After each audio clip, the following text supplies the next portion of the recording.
নমস্কার বন্ধুরা, প্রতিমার রান্নাঘরে আপনাদের সবাইকে অনেক অনেক স্বাগত। আজকে আমি একটি মাত্র ডিম দিয়ে ভিন্ডির একটি রেসিপি তোমাদের সাথে শেয়ার করব। ভিন্ডির এই দারুণ স্বাদের রেসিপিটি বানানোর জন্য আমি এখানে কচি কচি দেখে ভিন্ডি নিয়েছি। ছোট ছোট দু সাইড অল্প করে একটু বাদ দিয়ে আমি লম্বা করে কেটে নিচ্ছি। দেখো, একদম লম্বা চালা করে নিচ্ছি। এভাবে আমি সব ভিন্ডিগুলো কেটে নেব। খেতে দুর্দান্ত হয় বন্ধুরা, অবশ্যই ট্রাই করো, একদম নতুন রেসিপি। দেখো, এইভাবে আমি ভিন্ডিগুলো কেটে নিয়েছি।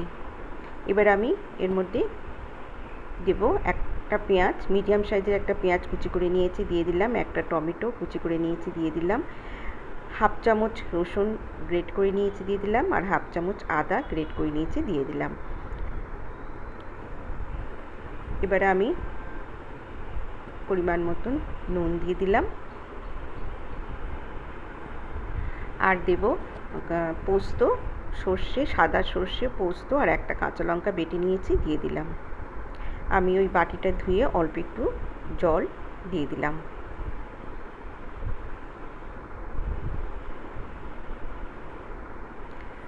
এই দারুণ স্বাদের রেসিপিটি একবার হলেও ট্রাই করো বন্ধুরা, এর স্বাদ ভুলতে পারবে না।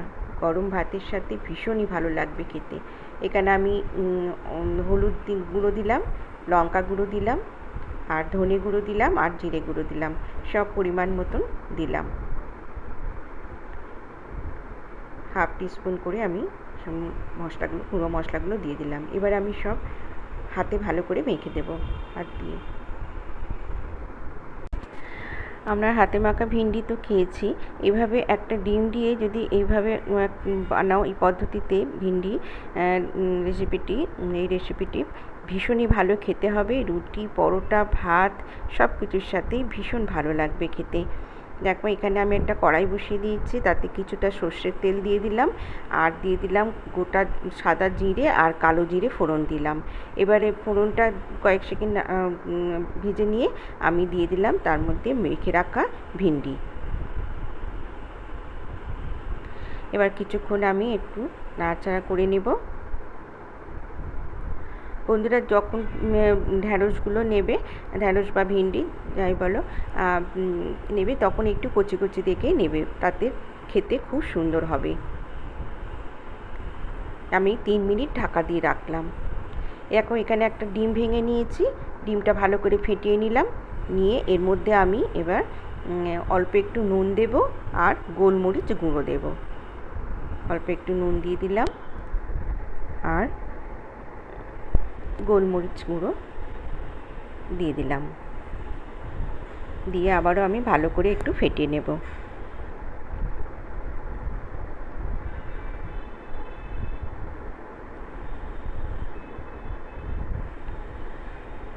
তিন মিনিট হয়ে গেছে, আমি ঢাকাটা খুলে দিলাম।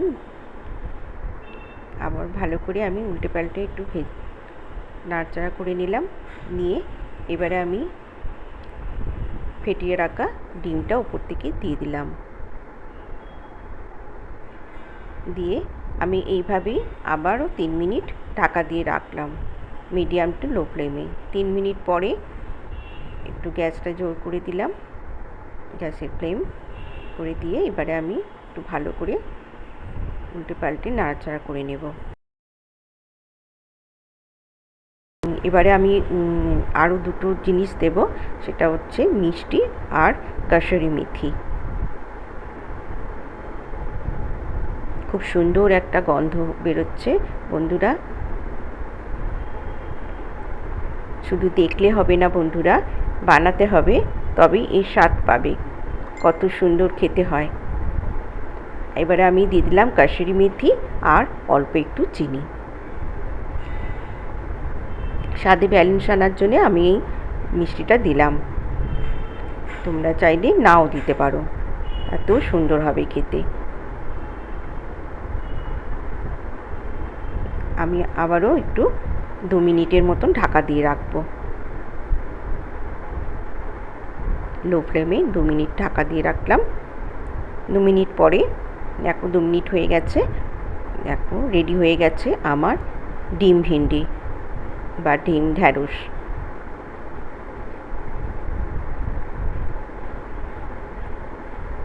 আমি একটু নাড়াচাড়া করে গ্যাসটা বন্ধ করে দিলাম। একটা সার্ভিং বলে আমি সার্ভ করে দেখাচ্ছি। দেখো কত সুন্দর হয়েছে, খেতে দুর্দান্ত হয় বন্ধুরা। আবার আসবো নতুন কোনো রেসিপির সাথে। আজকের মতন টাটা।